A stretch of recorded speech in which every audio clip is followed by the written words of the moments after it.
ततः स्वल्पेनैव कालेन ब्रह्मचारी सीतारामाञ्जनेय शर्मा सर्वेष्वपि शास्त्रेषु वैदुष्यस्य परां काष्ठाम् अयासीत्।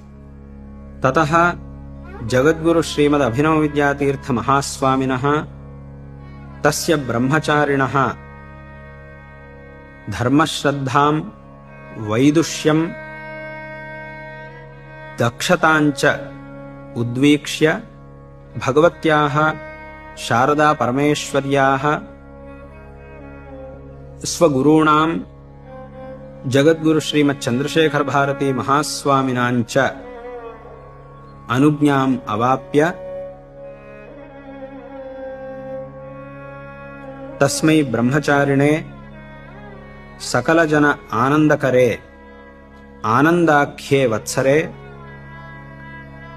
यत्याश्रमं प्रणव महावाक्योपदेशादिकञ्च अनुगृह्य भारतीतीर्थ इति योगपट्टं समनुगृह्य सनातन वैदिकधर्मस्य दक्षिणाम्नाय शृङ्गेरी शारदा पीठस्य च शुभोदर्कं रचयामासुः।